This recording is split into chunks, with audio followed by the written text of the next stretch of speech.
Welcome to our deep dive into the world of quick commerce in India. We're going to be tackling the big question.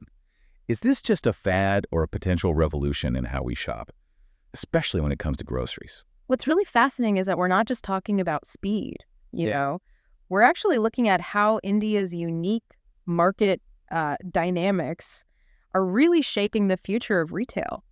Think about it. Those neighborhood Kirana stores, they're like the heart and soul of shopping in India. Yeah. They've always offered that instant gratification, but can this new model really disrupt the giants like Amazon and Flipkart? Right.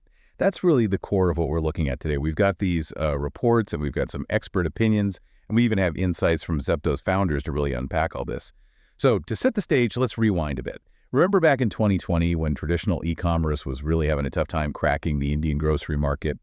The problem was that those traditional models were often borrowed from the US, and they just weren't a good fit for India. Those massive warehouses on the outskirts of cities, they just couldn't compete with the speed and convenience of those local Kirana stores. Imagine craving a snack and having to wait hours for it to be delivered when you could just pop down the street and get it in minutes. Exactly. And that's actually where the story of Zepto begins. Adit Palicha and Kaivalya Vora, the founders, they initially launched Kirana Cart. It was a platform partnering with local stores for those grocery deliveries, but they hit a snag. What did they learn from that experience? Their big aha moment came from customer feedback. People loved the convenience during lockdowns, but once things opened up, waiting an hour for groceries just didn't cut it when you could get them in 10 minutes just down the street. They realized it wasn't just about access. It was about those lightning fast deliveries. Okay, so speed is the name of the game. Enter Zepto with their laser focus on quick deliveries. But how did they actually pull it off? They adopted the dark store model. So picture this. A micro warehouse that's strategically placed in a neighborhood. It's stocked with all your everyday essentials. It's like having a mini supermarket right around the corner, but online. And this wasn't just some random idea. It was actually a suggestion from Suvir Sujan. He's the co-founder of Nexus Venture Partners, a veteran of the Indian e-commerce scene. So someone with some serious experience saw the potential here. What was Sujan's reasoning behind pushing for that dark store model? He knew from his experience building Buzzy, which was later acquired by eBay, that a Kirana delivery model just wouldn't have the profit margins to be sustainable.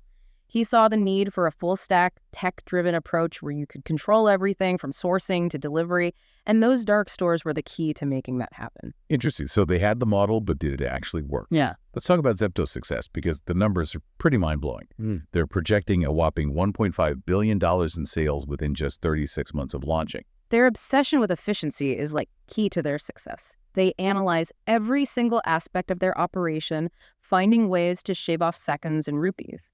Did you know that they actually redesigned their delivery bags to save a single rupee per delivery? A single rupee? Seriously? That doesn't sound like much. But think about it. They're doing over 520,000 deliveries a day. That 1 rupee saving translates to over 18 crore rupees saved annually. It's like finding a hidden treasure chest just by tweaking a simple design. Wow, that's incredible. So it's not just about being fast, it's about being smart with those operations. What else are they doing right? Well, their entire operation is like a well-oiled machine, optimized for speed at every level. Their warehouses are designed for maximum packing efficiency, and their technology actually guides those packers on the optimal order to pack those items. And they even strategically hire delivery partners who live in the same neighborhoods they're delivering to, which minimizes travel time. So they've really thought of everything. And their revenue run rate has already surpassed Swiggy Instamart, which is a huge accomplishment. But it's not just about delivering those groceries quickly. They've also cleverly ventured into private label brands, right? Exactly. Their fresh meat brand Relish is a prime example. Launched just 6 months ago, it's already generating a strong revenue run rate. They're not just delivering, they're building their own brand presence too. Okay, so it sounds like Zepto is on a roll. But is everything perfect in quick commerce paradise? What are some of the challenges they're facing? Well, no system is flawless. Some customers are frustrated with their Zepto Pass delivery fee system. Yes, the Zepto Pass. Is that supposed to give you free deliveries for orders above a certain amount? It does, but there's a catch. Even though you qualify for that free delivery, you still have to manually remove the delivery fee. And it's tucked away in a not so obvious part of the app. It feels like a bit of a hassle, especially for a service that prides itself on convenience. It's almost like a hidden fee. And are there concerns about whether this discount-driven subscription model can actually last? Can they really maintain those Zepto Pass subscriptions once the discounts end and people have to pay full price? That's a key question. They're heavily discounting those passes right now to attract those users. But how will customers react when those prices go up? Right. That makes sense. And then there's the question of expanding beyond groceries. They tried their hand at 10-minute food delivery, but that's a tough market where even giants like Swiggy and Zomato have struggled. Yeah, it's definitely a challenge. The logistics of delivering hot food quickly are even more complex than groceries. It'll be interesting to see how they navigate this space. So we've talked about Zepto's journey and the rise of quick commerce, but what about the impact on the bigger picture? How is this impacting traditional retail? Are Kirana stores and supermarkets feeling the heat? Well, the emergence of quick commerce is definitely forcing traditional retailers to adapt. They're now facing the pressure to match the convenience and speed that platforms like Zepto offer. Some are rising to the challenge. Give me an example. Are there any retailers trying new things to keep up? Big Basket, for example, is embracing what's called an omni-channel approach. They're merging online and offline with their BB Now service and those BB Instant vending machines. It's almost like a hybrid model trying to offer the best of both worlds. It's like a retail evolution happening right before our eyes. But with all this focus on speed and convenience, are there concerns about sustainability? More delivery vehicles zipping around can't be great for traffic or the environment. That's a valid point. While quick commerce offers undeniable convenience, it does raise questions about its impact on traffic congestion and its carbon footprint. More vehicles mean more emissions, and that's something we need to consider seriously. So is this the future of retail in India? Will quick commerce really become like the dominant force? What are the experts saying? Industry experts are predicting explosive growth for this sector. They actually foresee the quick commerce market in India reaching a staggering $40 billion by 2030. Wow, $40 billion. That's a massive number. Mm-hmm. And Zepto's co-founder, Adit Palicha, has even gone on record comparing the potential of quick commerce to giants like Amazon and Flipkart. That's a pretty bold statement. It definitely highlights the disruptive potential of this model. And there's another factor that could shake things up even further. The government's Open Network for Digital Commerce, or ONDC. ONDC. Honestly, I'm not familiar with that. Can you explain it in simple terms? What is it and why is it important in this context? Imagine a massive online marketplace where any shop, big or small, can set up shop and reach millions of customers. That's essentially what ONDC aims to create. It's like building a digital highway that connects your local Kirana store to the entire country. And this could be a game changer, especially for those smaller retailers. So it's about leveling the playing field, Yeah. giving smaller players a chance to compete with those giants. Exactly. And this is where things get really interesting. We're seeing different visions for the future of quick commerce emerge. On one hand, you have Zepto focusing on dominating those high-frequency, low-ticket items, aiming to become as big as Dmart, a $30 billion company, within a few years. So they want to be the go-to for everyday essentials. Precisely. They're betting on becoming indispensable for those daily needs. And then you have companies like MagicPin leveraging ONDC to empower those small retailers and connect them to this wider digital market. So two very different approaches, but both aiming to capitalize on this growing demand for speed and convenience. Exactly. And this raises a crucial question for you, the listener. What does all this mean for you as a consumer? Will you have more choices, better prices, and greater convenience in the future? Those are some great questions to ponder. We've covered a lot of ground in this first part of our deep dive. We've only just scratched the surface. Join us in part 2, where we'll dig deeper into these competing visions for quick commerce and uncover some fascinating insights from companies like MagicPin. Welcome back to our deep dive. As promised, we're going to unpack these competing visions for quick commerce in India. Let's start with Zepto and their ambition to dominate the market for those high-frequency, low-ticket items. So they're aiming to become the ultimate solution for those everyday needs, the kind of stuff you just grab from the Kirana store on a daily basis, groceries, snacks, those last-minute essentials. But how do they plan to achieve that level of market dominance? You're aiming to replicate the success of Dmart. It's a retail giant in India valued at a staggering $30 billion. And they believe they can achieve that kind of scale within the next few years. It's a bold vision, but their strategy is rooted in ruthless efficiency. We talked about those redesigned delivery bags in the previous segment. It's amazing how much they can save just by sweating the small stuff. But is that enough to propel them to Dmart level success? Well, it's a crucial part of their strategy, but it goes far beyond that. They're constantly optimizing every single aspect of their operation. One impressive metric is how quickly they can turn a dark store profitable. It used to take them 23 months, but now they've managed to slash that down to just 6 months. That's incredible. Turning a profit in just 6 months is no easy feat. What's the secret sauce behind that level of efficiency? Technology is a major driver. They're leveraging data and analytics to make their operations as lean as possible. Everything from warehouse design to delivery routes is meticulously planned and constantly refined. It's not like they've built a data-driven machine for quick commerce. But what about the other side of the coin? The companies leveraging ONDC like MagicPin. They're taking a different approach, right? Absolutely. MagicPin's strategy is all about empowering those small local retailers. They see ONDC as a way to give these shops a fighting chance in the digital marketplace, something they wouldn't be able to achieve on their own. So instead of building their own network of dark stores, they're acting as a bridge between those existing shops and the digital world. Precisely. They provide the technology and the platform to connect these retailers with a much wider customer base. It's a more decentralized model compared to Zepto's approach. That sounds intriguing. We've seen reports suggesting that ONDC is gaining some serious traction. Is MagicPin actually seeing results with this approach? They are, but it wasn't an instant success. Initially, things were slow to take off when they first put their retailers on that ONDC network. They realized that there were some missing pieces in the ONDC puzzle. What were those missing pieces? How did they overcome those initial hurdles? They discovered that the consumer journey wasn't seamless enough. So they took matters into their own hands and created a software as a service, SaaS, offering, similar to what Shopify does. This streamlined the entire process for both retailers and consumers, making it much easier for people to discover and buy from local shops through ONDC. So they essentially built the missing link to connect those local shops to the digital marketplace. Exactly, and the results speak for themselves. Now they're seeing tens of thousands, even hundreds of thousands of orders flowing through the network to their merchant partners. These are small businesses that would have struggled to compete in the digital world without this kind of support. That's fantastic. It's great to see that ONDC is starting to fulfill its promise of empowering those smaller players. So we have Zepto, the efficiency masters, building their own network and aiming for the top spot. And then we have MagicPin, the ONDC champions, focused on giving those local shops a digital boost. Two very different approaches with the same goal in mind, dominating the quick commerce landscape. It's fascinating to see these different strategies play out. But the big question remains, is quick commerce truly sustainable in the long run? Can these companies actually make money delivering stuff in minutes, especially with the heavy discounts and promotions they're relying on? That's where things get really interesting. There are definitely challenges ahead. We've already discussed Zepto's reliance on those discounted subscriptions. Can they convert those customers to full price once those discounts expire?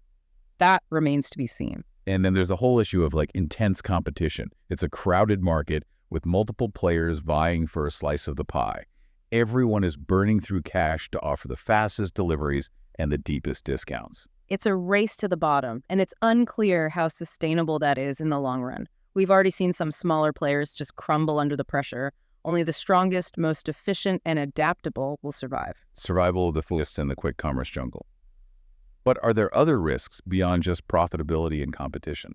One major concern revolves around the reliance on gig workers for those last-mile deliveries. These delivery partners are the backbone of this entire model, but they often face precarious working conditions, low wages, and a lack of benefits. We've all seen those reports of delivery partners working tirelessly, putting in long hours and grueling shifts just to make ends meet. It's a physically and mentally demanding job, and the pay doesn't always seem fair considering the effort involved. It's a crucial social and ethical consideration that needs to be addressed. As quick commerce continues to grow, there needs to be a greater focus on the well-being and fair treatment of these essential workers. Absolutely. We can't build a successful industry on the backs of exploited workers. And let's not forget the environmental impact we touched upon earlier. More delivery vehicles on the roads inevitably lead to more traffic congestion and higher emissions.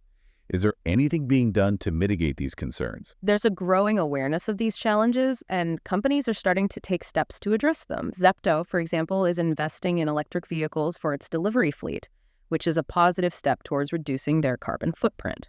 That's good to hear. Are they doing anything else to address those environmental concerns? They're also constantly optimizing their delivery routes to reduce travel time and minimize fuel consumption, which indirectly contributes to lower emissions. So they're not just focused on speed, they're also trying to be more environmentally responsible. Yes, there's a definite shift in that direction. But it's important to remember that these are just initial steps. More needs to be done to create a truly sustainable model. It sounds like the future of quick commerce hinges on finding that delicate balance between speed, profitability, and sustainability. Exactly, and that's not an easy task. But let's not forget the potential benefits for consumers. Quick commerce offers undeniable convenience, and it could lead to a more competitive marketplace, resulting in lower prices and better service for everyone. So it's a double-edged sword. There are potential benefits and risks that need to be carefully considered. Precisely. Yeah. And it's a rapidly evolving landscape, so it's crucial to stay informed and engage in these discussions as the industry matures. It's definitely a fascinating space to watch. We've covered a lot of ground, but there's still more to explore. Join us in the final part of our deep dive, where we'll delve deeper into the potential risks and challenges ahead and discuss what the future might hold for this exciting but uncertain industry. We're back for the final part of our deep dive into quick commerce in India. We've explored the rise of this model, talked about the key players, looked at those potential benefits, and the fierce competition.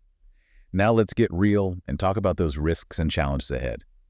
Is this model built on shaky ground, or can it truly transform the retail landscape? That's the question on everyone's mind, right? Can this model really deliver? One of the most pressing concerns is the whole issue of profitability. Can these companies actually make money delivering stuff in minutes, especially when they're relying on those heavy discounts and promotions to attract customers?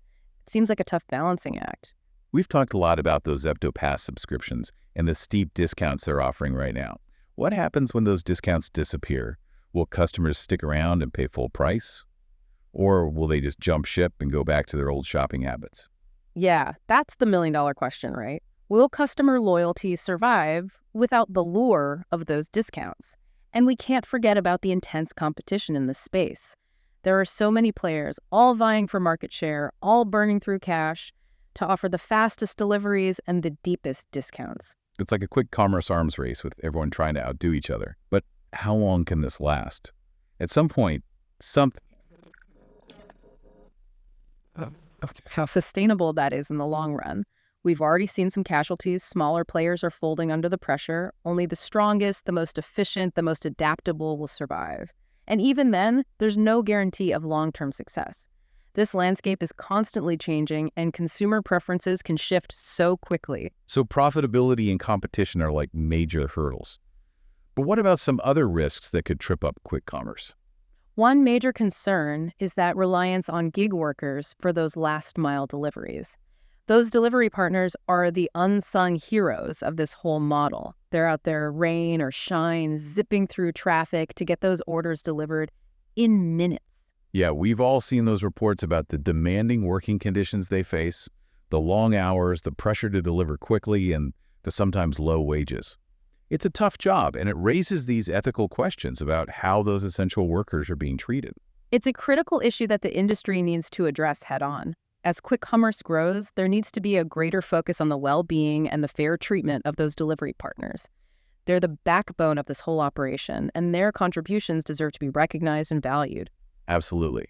We can't celebrate the convenience of quick commerce without considering that human cost. And then there's the environmental impact, a topic we touched upon earlier. All those delivery vehicles on the roads can't be good for traffic congestion or our carbon footprint. You're right. Those are valid concerns. The increase in those delivery vehicles inevitably leads to more traffic and higher emissions. But there's a growing awareness of those challenges within the industry, and companies are starting to explore solutions. We talked about Zepto's investment in electric vehicles. Are other companies following suit? What other steps are being taken to address the environmental impact? Well, a lot of companies are starting to incorporate electric vehicles into their fleets. They're also optimizing delivery routes to reduce travel distances and minimize fuel consumption. Some are even experimenting with cargo bikes and other sustainable delivery methods, especially for shorter distances. So it sounds like the industry's waking up to those environmental concerns and taking some positive steps.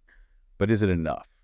Well, it's a good start, but it's just the beginning. There needs to be a more comprehensive and systemic approach to sustainability, This means looking beyond just electric vehicles and optimizing those routes. It requires rethinking packaging, reducing waste, and exploring alternative delivery models that minimize that overall environmental impact. So the future of quick commerce hinges on finding that sweet spot where speed, profitability, ethical treatment of workers, and environmental responsibility all align. It's a tall order, but it's essential for the long-term success of this industry. It's a complex challenge, but it's not insurmountable. Innovation and a willingness to adapt will be crucial.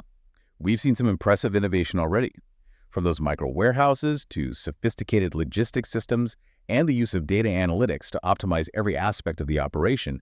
It's clear that these companies are willing to push the boundaries. And let's not forget about the disruptive potential of ONDC, which could really reshape the entire e-commerce landscape in India. ONDC is definitely a game changer. It has the power to democratize e-commerce. It can empower smaller retailers and create a more inclusive digital marketplace. This could lead to a more diverse and competitive market, ultimately benefiting consumers with more choices, better prices, and enhanced convenience.